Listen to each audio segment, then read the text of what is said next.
Ibihe byiza wo kurikira ubukungu talks, reka tuguhe ikaze. Hari uwatubajije ngo tuvuge kuri ChatGPT.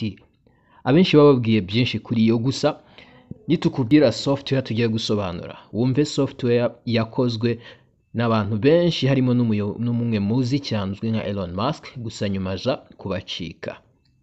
Ariko ntiyateye imbere cyane, ariko guhera mu kwezi kwa 11 isohoka abantu tugatangira kuyikoresha tukabona ubwiza bwayo. Abanyamerika batangiye kuyiha umuhanda, dore yuko ibintu byose byabo barabyamamaza koko, ku buryo ku itariki 23 z'ukwezi kwa mbere Microsoft yafashe miliyari 10 z'amadolari hanyuma ishoramo. Ku itariki 8 z'ukwezi kwa kabiri Google ibonye ukuntu ibintu bitangiye gukomera, ibonye ukuntu abantu bose bari kuyivuga, ikagira abasubscriber cyangwa se abantu bayikoresha barenga miliyoni 100 buri kwezi kandi bahoraho. Google yabonye ko hari ikibazo, ihita ibona yuko muri technology yakoze bakwiye kugira ikindi kintu cyiza kigahangana nayo, dore yuko batagomba gusigara, cyane cyane yuko Google yari iri mu bintu bizwi yuko ari bo ba mbere muri artificial intelligence bashoramo amafaranga menshi, yewe na technology zabo bumvaga ko arizo za mbere, kugeza igihe ChatGPT ije. Ibi byatumye banahubuka, dore ko abantu twese ariko twabibonye nk'uko bari bari kulauncinga Google Bard. Ahangaha habayeho ikosa kuko ryagaragaje yuko bagiye kulauncinga batiteguye, dore yuko ku itariki 7 z'ukwezi kwa kabiri OpenAI yari yavuze yuko igiye gufata ChatGPT ikayihuza na Bing. Bing ni search engine cyangwa se nayo ni nka Google, ikora kimwe nka Google, urayibaza ikagusubiza. Ariko aba bagabo bari bafashe ChatGPT kuko abantu babyibuka mu kwezi kwa 8 ku itariki 8 z'ukwa kabiri n'iminsi mike iri imbere, aba new user cyangwa se umuntu washaka gukoresha ChatGPT mushyashya byaramugoraga cyane bakamubwira yuko hari utuntu tumwe bataratunganya kugira ngo bashe kuyikoresha.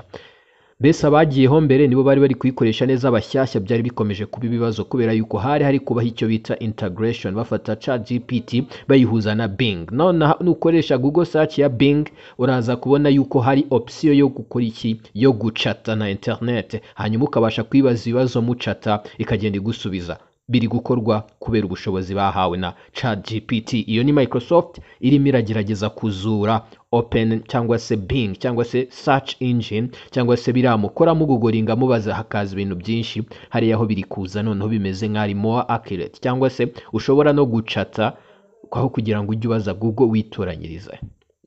Ibingibi byagaragaye gute? Mwumvishe inkuru zibabwira yuko Google yahombye miliyari 100 z'amadolari. Ibi byavuye he? Byavuye yuko barimo barakora presentation, icyo twita promo video, mu kintu kizwi cyane. Umuntu wari uri kuyipresenta yisanze yakoze ikosa, bituma ku gaciro kw'isoko ry'imari n'imigabane bya muri Amerika Google itakaza agaciro ka miliyari 100. Ariko ibi ntago ariho birangirira gusa, ubundi byagenze gute? Abantu barebye iyi live show, wenda nawe ushobora kujya kureba, Liz Reed yarimo arapresenta ikintu kizwi nka byo, cyangwa se ari gukora Google Lens. Google Lens ni ukuvuga ngo ni hahandi ifata ifoto ukayikoresha uyibazisha, hanyuma ikaguha recommendation bitewe n'ibyo ushaka. Ahangaha rero nawe yaragakoze, azamura ifoto maze abajije intuza Google Lens iramutenguha, byanga kuza. Ibintu bitari byiza kuba wakora ikosa urimo rerekana demo. Ndabyibuka ndi kumwe n'umuvandimwe wanjye, twari twagiye muri show ya Beka, hari harimo akantu ko gushyiramo fingerprint cyangwa se cya facial recognition. Yari arimo arambwira ngo bitubabarire, ngo ntibiramuke byanze ngo byange none hari kuri live demo cyangwa se ahantu twese tuba tureba. Nicyo kintu cya mbere kibi gishobora kuba ko mu entrepreneur yari kwerekana produit ye yanga umunsi wo kuyishakira isoko. Ariko ibingibi twakubwira ko abantu bo muri tech sector mwibyibuke neza. Steve Jobs nawe byamubayeho muri 2010, aho nawe yapresence umushinga wiwe wa Apple ari kugerageza guconnecta kuri wifi, biza kwanga. Niba wumva utabizi cyangwa ayo makuru utarayakurikiranye, twakugira inama yo kujya kubishaka. Arimo arapresenta Steve Jobs, umwe mu bahanga isi yaba yaragize mu mateka. Hanyuma hano tukaza tukibaza tuti ubundi iyi ChatGPT ni ibiki? Bundi iyo GPT uri kumva iba ihagarariye icyo bise ngo ni Generative Pre-trained Transformer, cyangwa se iyi ngiyi gufasha, ni igikoresho cyateguwe kugira ngo kijye kigufasha kuba wabona ibisubizo bitewe n'ukuntu bagiteguye. So ibingibi bisobanuye yuko iriya chat ibanza mbere isobanuye yuko ushobora kubona ibisubizo wanditse akajambo gatoya gusa, usabwa akajambo gato ubundi ikagusubiza, kandi igihambaye ikora iranagusubiza ibibazo bikurikiranye nk'aho ari umuntu. Aha kubera iki ChatGPT ari ngombwa ugomba kubimenya? Twakubwira yuko muri 2022 2% by'amamesaje amakampani yakoreshaga yose bari kugusubiza bakoreshaga AI generated text, cyangwa se kwa kundi wandika ukabona ibisubizo bihise biza umuntu atanabonye na message yawe. Ariko noneho kubera iri terambere bitewe n'ukuntu uri kugenda rimera muri 2025 biragaragara yuko 30% bya chat cyangwa se by'ama message abantu bazajya bandikirana amakampani ari yabikora bizaba bigeze kuri 30%. Yewe binavuga ko muri na 30 n'amafilime script zizajya zandikwa n'aya marobo. Ibi rero bimera gute? Nundi iyi ChatGPT imezite bundi vipi zayo? Ahanga ikintu kigomba kumera ntago ari software ngo ugenda hariya ngo downloading, wigira kuri website yawe ukashaka yakoresha ChatGPT muri Google cyangwa se ugakoresha OpenAI, ujya kuri website yayo ubundi ugatangira ukajya uyibaza nayo ikagusubiza, ugakora content zawe cyangwa se ukandika ibyo ugomba kwandika. Yewe byatangiye no ikintu noneho ikweberekeraho kimeze nk'umuntu, igira ikinyabupfura, wanditse amagambo atameshe ntago igusubiza. Ikindi nanone ahanga iyikoze ikosa irabyemera. Ahanga ibintu byatangiye gufata indi ntera rero. Ati byagenze gute? Ahanga abana batangiye kujya bakoresha homework zabo cyangwa se imikoro yo mu rugo bakoresheje ChatGPT gukopera biroroha, yewe kugeraho noneho abantu banatangiye kuyikoresha bandika ibyo twitwa amajano ndetse n'ibindi bintu, kandi ntibabashe kuba bafatwa. Impamvu ni iyihe rero? Reka turebe ukuntu byateye abantu ikibazo.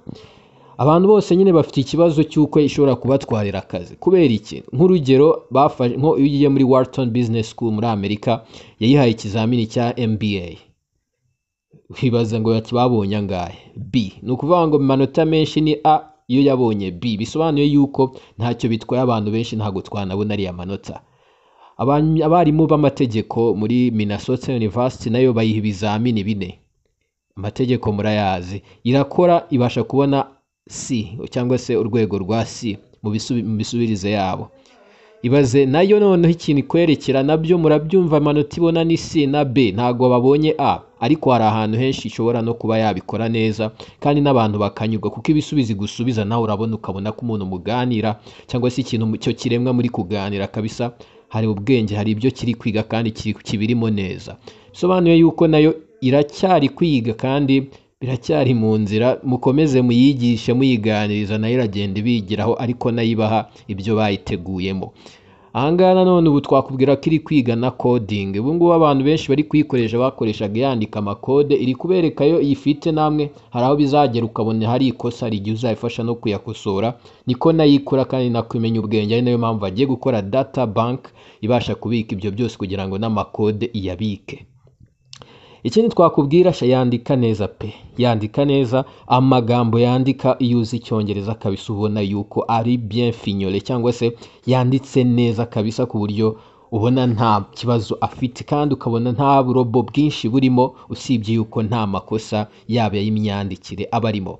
Ikindi nanone wakwamenya iyo uri gucata n'iki kintu cyangwa ChatGPT igusubiza ibisubizo byiza. Niba udashaka umuntu uri bugutuke cyangwa se uri burakare cyangwa se uri buteze kubwira amagambo atameshe, iyi niyo twakugiraho inama. Gusa ubwenge bwose yagize, akenshi umuntu uzagerageza kuyikoresha namwe muzabibona yuko ibibazo biri geopolitique ntabwo irabimenya cyane, ariko kugeza amagingo ya nubwo ikiri kwiga, ariko nikomeza gutera imbere, iterambere ryayo rizaterwa n'abantu bamwe na bamwe ko bazayikoresha, dore yuko ni igikoresho ugikoresheje neza cyakubyarira umusaruro, ariko nanone gishobora gukoreshwa nabi kikarimbura byinshi. Iyi ngiyi ni ChatGPT, biracyakomeza n'ibintu byinshi, gusa twababwiye nyine aho yavuye uko byaje. Ubu ngubu ushobora gukoresha Bing usacinga, ukabasha kuba wagira iki waryoherwa na bimwe mu bikoresho cyangwa se mu buryo ChatGPT iremye ukoresheje search ya Bing, dore yuko Google ifite ikibazo cy'uko yari yarayoboye agakina, ariko Bing